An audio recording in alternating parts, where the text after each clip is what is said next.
Hey everyone, we are reading Genesis chapter 45.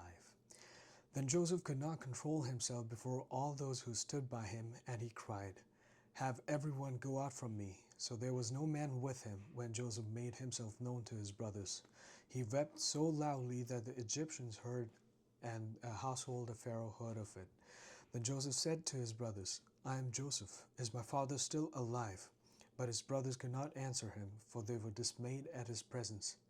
Then Joseph said to his brothers, "Please come closer to me." And they came closer. And he said, "I am your brother Joseph, whom you sold into Egypt.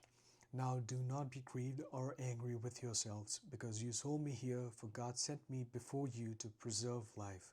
For the famine has been in the land these 2 years, and there are still 5 years in which there will be neither plowing nor harvesting. God sent me before you to preserve for you a remnant in the earth, and to keep you alive by a great deliverance. Now therefore it was not you who sent me here, but God.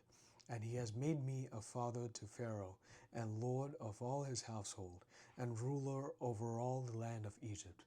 Hurry and go up to my father, and say to him, 'Thus says your son Joseph, God has made me lord of all Egypt. Come down to me, do not delay. You shall live in the land of Goshen, and you shall be near me, and you and your children, and your children's children, and your flocks, and your herds, and all that you have. There I will also provide for you. For there are still 5 years of famine to come, and you and your household and all that you have would be impoverished. Behold, your eyes see, and the eyes of my brother Benjamin see, that it is my mouth which is speaking to you. Now you must tell my father of all my splendor in Egypt, and all that you have seen, and you must hurry and bring my father down here." Then he fell on his brother Benjamin's neck and wept, and Benjamin wept on his neck. He kissed all his brothers and wept on them, and afterward his brothers talked with him. Now when the news was heard in Pharaoh's house that Joseph's brothers had come, it pleased Pharaoh and his servants. Then Pharaoh said to Joseph, "Say to your brothers, do this, load your beasts and go to the land of Canaan, and take your father and your households and come to me, and I will give you the best of the land of Egypt, and you will eat the fat of the land. Now if you are ordered, do this. Take wagons from the land of Egypt for your little ones and for your wives, and bring your father and come. Do not concern yourselves with your goods, for the best of all the land of Egypt is yours."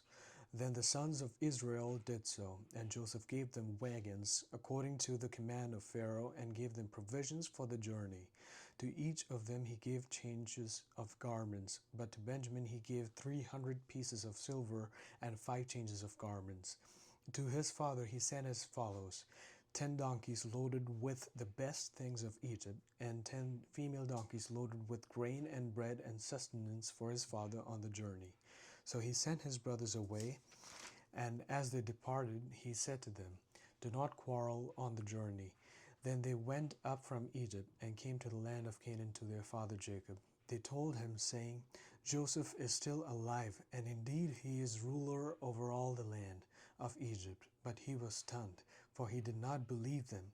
When they told him all the words of Joseph that he had spoken to them, and when he saw the wagons that Joseph had sent to carry him, the spirit of their father Jacob revived. Then Israel said, "It is enough. My son Joseph is still alive. I will go and see him before I die." Thanks for joining. See you tomorrow.